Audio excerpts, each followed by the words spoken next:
Hi there, my name is Ya Mariyam Taylor, and welcome to School Dayz, a podcast dedicated to telling stories of higher education journeys in Sierra Leone.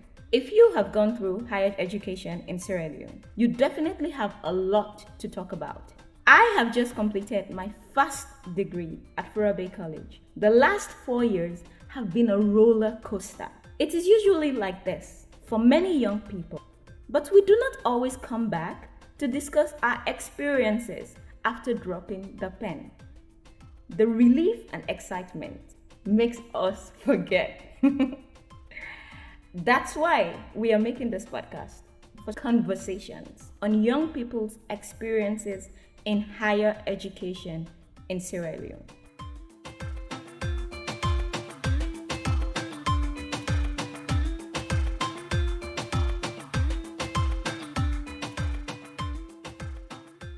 For a podcast like this, it is easy to be inundated with topics and get confused because there is so much to talk about. We have decided to start with a familiar topic: study and work balance. I want to hear from people how they strike a good balance between school and work. I know what this means because I also worked during my student days. Balancing the two can be quite tricky and depends on so many factors. I am going to Signal Hill in Freetown to meet Phoebe and Swill.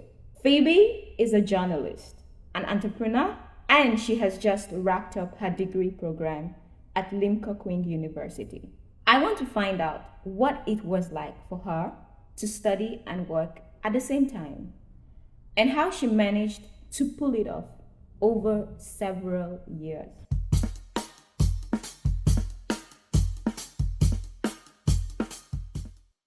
Hi, Phoebe. Hi, Thanks for coming. it's my pleasure. Thanks How for have having you me. been? I'm good. Okay. What have you been up to? Up to working. So tell me, Phoebe, what were you feeling when you got accepted into Limco University? What were you expecting, basically? Wow, interesting. So when I got accepted, it just got me thinking previously what, schooling was like. So in 2009, I was just a 17-year-old girl who dropped out of school deliberately to start working because I always had this desire to be a broadcast journalist. I was just a fifth form student. While I was working, I decided to take the WASC exam and then go to Sierra College to pursue a diploma in mass communication. That journey was a challenge, schooling and studying. So when I got accepted into Limco, what came to my mind was, oh my gosh, I'm going to be doing this all over again. All the stress and the challenge of working and schooling is not as easy as, you would want to make it sound, or as easy as motivational speakers would want to encourage us to think. Right. It's not as easy. You can do it, Walt Disney. I wish. But I sense that you're a brave girl. So how were you able to strike a balance between work life and school life? Because I know it's not easy. I've been there. I've been where I had to attend class and then go down to work and then come back to class again. How were you able to juggle that?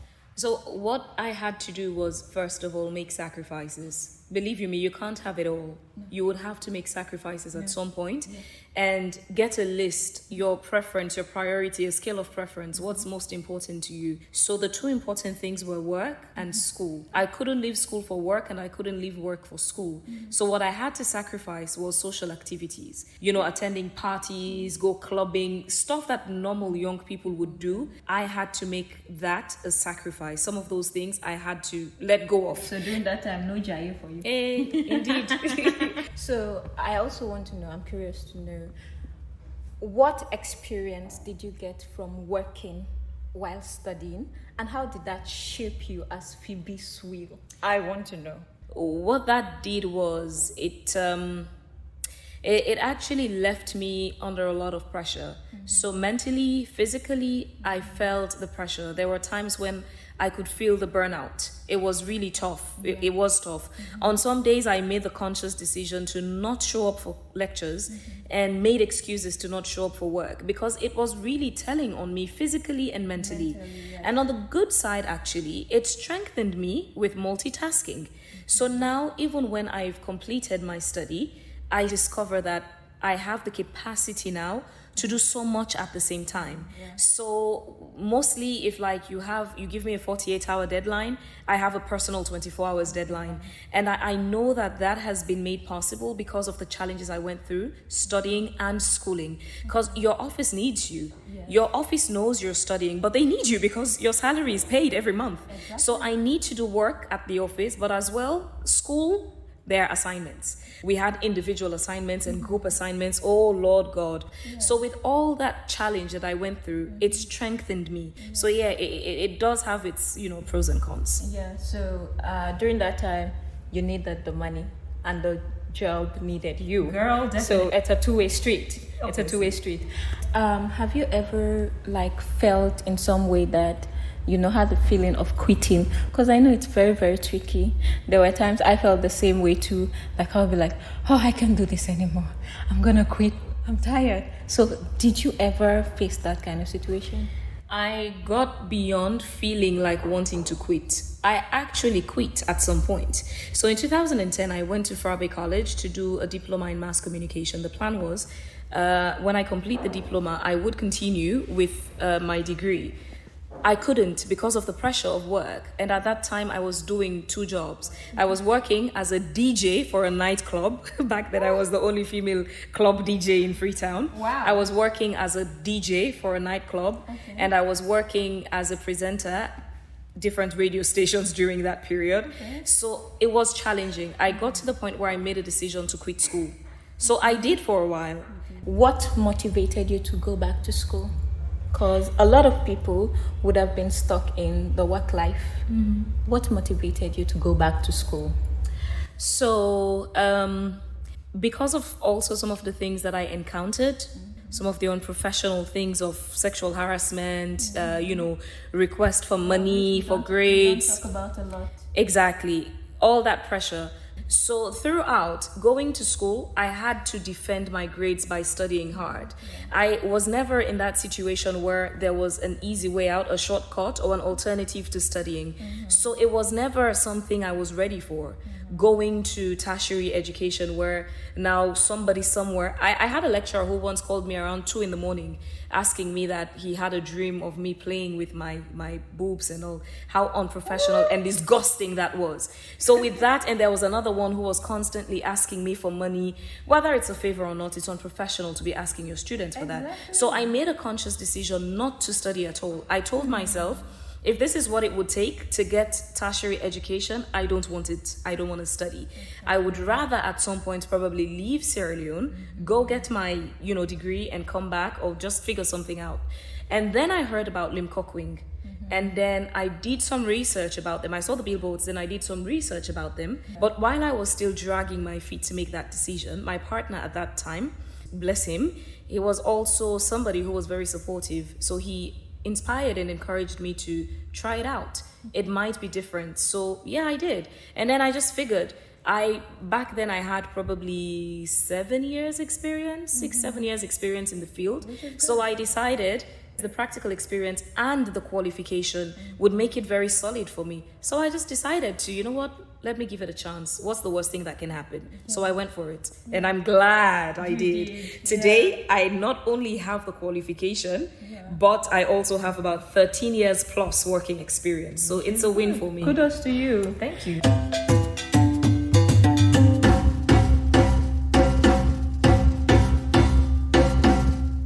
It was so inspiring listening to Phoebian tell her story. Her experience resonated with mine quite strongly because I have also been there. And yes, she shared with us some tips about having a good balance between school and work. But that will come later.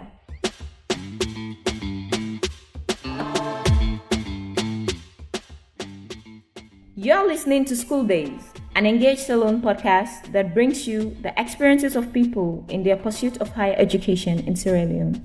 Did you do higher education in Sierra Leone? Were you or are you a working student? What was your experience? Send us an email, podcast@engagesalon.org.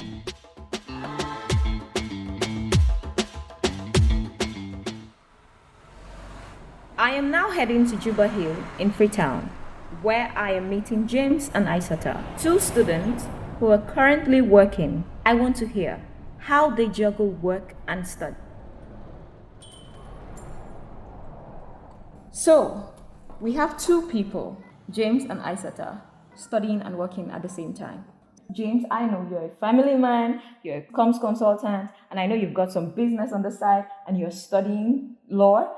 And you, Isata, you're a third-year student at FBC, and you know the drama and the stress that they give us. Yeah. So, and then you are CEO of Ice Photography. How are you pulling this off? To be honest with you, even I don't know how I managed to do this, but I'll tell you, it's been a fascinating journey. I could say my experience studying and working goes way back to maybe 2008, 2009. Okay. I started off working as a journalist before making the decision to go to university. I would say over the years, I've built the ability to multitask very well from that experience. So now I can manage. At the moment, there are about 3 jobs that I do. Okay. I'm able to do that because I learned to work and study and manage multiple tasks at the same time. Okay, that's good. Now, to you, Isata, tell us, how is it going? Well, for me, it's really a hectic one. Okay. But yeah, because what I'm doing is what I'm studying. It makes it more exciting, even though it has challenges. Yeah. But I'm able to manage those challenges, you know. Okay. Being in school and working at the same time, it's highly demanding because you have to excuse your personal time and then focus on your work and focus on school as well. So, I know one particular aspect will have to take more time than the other. So, how do you balance that? Okay, before I entered the university, I was working.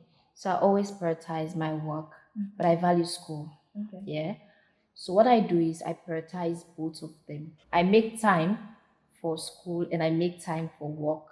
But both of them wouldn't have equal time. So one would have to suffer for the Yes, other. the work has. I spend more time on the work than school because school we have semester, we have to come and go. So the work takes most of my time. Yeah. So. Yeah, but I prioritize them. Yes, and then school you have lecturers, assignments, And when that comes, when we get to those periods, so what I do is I try to focus on school. Okay. That is why I said I prioritize both of them. Okay. When it's time for work, I work. When it's time for school, I focus on school. Okay, back to you, James. So what I do is when I come back from work, say around 5, I go to bed and wake up around 9ish. And at that time, I would help with the babies. And my wife would take her rest. I would help with babies till they go to bed. I help put them to bed in that period. Then I can use the time to sit down to read. I can read for a couple of hours, maybe till 2, 3 in the morning, before I can now go to bed and wake up early in the morning and get back to work. So managing the time schedule, every hour counts. I was about to ask, were there times where you felt exhausted, like you were doing too much? Oh yes, there are many times when I even felt pity for myself. I remember there was this one night where I had a very, very tight deadline report to deliver, and at the same time I was preparing for an exam. And so I was so tired that night. It was around 1 in the morning, but I need to send a report in the morning. But I keep pushing myself to continue. I keep pushing myself to continue. And I just sat to myself and man, I'm doing too much. I can imagine. Yeah. at the level I am now in my communications career, I am able to do this. But I must say that it has been a deliberate effort to get there. I have a lot more control of my time now than in the past, and I have a lot more ability to meet my costs. So, yeah. Okay. You just mentioned that you now have control over your time. Lysata mentioned that she is going through challenges with assignments and clients, deadlines and all of that. Are you going through the same? Yeah, of course. If you're enrolled in a regular program, you have to deal with these things. And for me, I think the biggest one is preparing for exams and taking exams. So we take exams twice a year, June and October. And usually, I try to manage my schedule with deliveries in such a way that those periods are free. But always there are times when, because I have my retained consulting clients, where sometimes things come up that they never planned for. They interfere with that time. So I try to be very disciplined. And sometimes I can negotiate to say, you know what, can you please allow me free for these 2 weeks or 3 weeks, so that because I'm preparing for an exam, after that I can pick this up. Other times, if I cannot negotiate it, I'll just have to shut down. I'll shut down completely. Like during the period I'm taking my exams, that entire day my phone will be off, my emails will be disconnected. I totally shut down, and then after that I pick things up again. Isota, have you ever missed any deadlines when it comes to submitting assignments or an exam? Has it affected you in any way? It has not affected my school, but it has affected my work. I've lost clients based on that, because when it's period for exams, some clients will start calling you for their pictures and videos, and then when you don't deliver it to their time, they'll see that you're unprofessional, or you're not serious with your job. Someone told me that, a client told me that, and I eventually lost that client. But in terms of school, I don't readily remember I missed any of my assignments or exams or even classes. Oh, okay. Well, that's good. That's good. I mean, you give me that vibe that you're brave, you're strong, you can handle this. Yes, I am. So yeah, you're doing it. Yes, so James mentioned that he negotiates with his clients, and he also shuts down when it's time for exams. Aisata, do you have a strategy? Yes, I think I have been doing the negotiation part of it. Okay. And of course, I have my focus, that's for sure. Most of the times when I'm on exam, I try to not relate the work to school. So I shut down on work. But before I do that, I make sure that the priorities are set with my clients. Like if I have a certain client I need to deliver during that period, I will talk to them. If they don't understand, like Mr. James rightly said, I will just shut down. Sometimes I don't even pick their calls. But they are very stubborn clients. Yes. They'll come I have for you at your clients, house and I have even clients fish who you. understand that I am a working student. Okay. Yes. When I talk to them, because some of them are parents, they understand how it's like being a student and working at the same time. Okay. Yeah. So how do you deal with the stubborn ones? Because obviously you have emergency. Some might come to you and be like, it's my son's birthday tomorrow. Can you do a photography for me? In fact, or something? when I'm on exam, I don't take those kind of work because I know it's going to be challenging. Okay. So what I do is I'm not there on work. I'm not on duty. Yeah. So I have to focus. I'm on exam. So I need to focus on my exam. If you insist on, okay, but it's next week, can you do it this week? Sometimes yes, I need to do it because I need transport fare. I need to get money. Exactly. I need to do it, but at the same time, the school is the priority. We have been discussing school, work, business, money, but I haven't heard anything about stress. How do you handle that? Like, I know, because I've been there. There are certain models that are headache. So please tell us. Stress is part of the process. It's part of it. So every student must offer stress module. It's your breakfast, it's your lunch, it's your dinner. Every student. So imagine you working and then having a stress module. Anyways, it's interesting, but yeah, we go through stress. And then you leave that stress at school and run to the other stress. I try to manage at work. it. I don't want it to affect me personally, because when you allow it to affect you, you can't be able to deliver both sides. Yeah. You can't be able to deliver the work, and you can't be able to go and focus on your studies. So because it's part of the process. So you have to, as a student, working student precisely, you should be able to manage that. James, even though you mentioned that you have control over your time, but I know at some point you would be faced with stress. There's no strategy with stress, my dear. The thing is, the interesting thing is, when it comes to dealing with stress, sometimes they did the one. Exactly. And you just have to put everything aside and give yourself a break.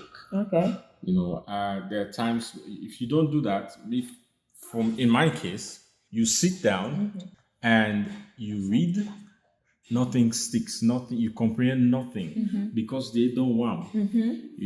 That is your signal, that is your red alert to say, you know what, you need a break. So before we go, I would like you to share some tips with us on how to manage work and school. James? From my point of view, I think the first thing you need to know is that if you're going to be working and studying, you better study something that is relevant to your work. Okay. Otherwise, it's a painful experience if you're studying something that has no real value to the work you do. And it's a challenge for both ways. If you're in employment and you're not like Isata, you're self-employed. If you're in employment, that employer wants to see that they're getting value for the time that you're taking off. And the only way you can convince them that they're getting value is to show them that, well, I'm learning how to do this work better by doing this program. Exactly. Another thing you need to have a career plan. Okay. And so that career plan sort of guides you. Now, there's a strategy, there's a plan. The strategy is more long-term, which is like, in 5 years, I want to be a communications consultant and a lawyer. This is what I need to do. But then the plan is, tomorrow I have 24 hours. In that 24 hours, I'm going to sleep for X number of hours, 8 hours. And then in that 8 hours, I have to do this in the morning, this in the afternoon, this in the evening. And so I'm very strict about how I set my calendars. And so my plan is fit right in there. I also like the fact that you mentioned schedule, because that is something a lot of students do not have. And a schedule is very important in planning your day. Isata, do you keep schedules for your day? Of course, yes. That is why we go back to when clients come and ask me to do photo shoot for them on their children's or their birthdays. So what I do is I tell them, because if my schedule is within a period of school, I'll tell you that no, I can't take this. I can't take this because I have school. But if I'm going for 4 p.m. to 6 p.m., then I'll tell you, okay, can we do it in the morning? Can we take pictures in the morning and I'll deliver later? So then some of them understand and they will tell me, yeah, okay, no problem. So most times that is what I do. Many thanks to Isata and James for sharing their experiences with us. It can be quite stressful, as you heard from them. Balancing school and work is never easy, but it is something that helps shape you up, build your character, and prepare you for the professional world. When I spoke to Phoebe, one of the questions I asked her was to share some tips on balancing school and work. I promised to share those with you. So here we go. So here's one thing. So because I know I am burdened by work and school and limited time to also be studying, what I did was I made conscious effort to, first of all, try not to miss lectures.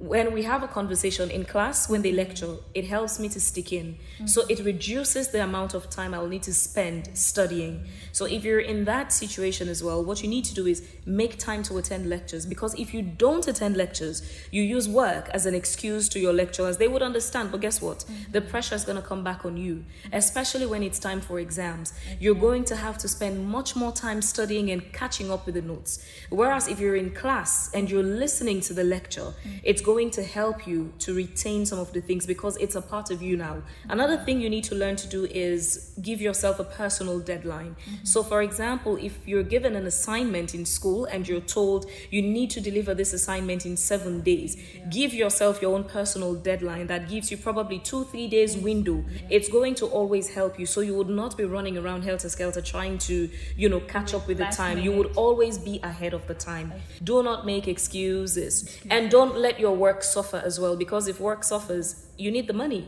When they kick you out of your job, how are you going to manage the finances? Printing assignments, printing this and that, you need that too. And to top it off, school fees. Exactement. So you really need to find a way to create that balance. Make sure your workplace, they understand you're studying, and your school, they understand you're working as well.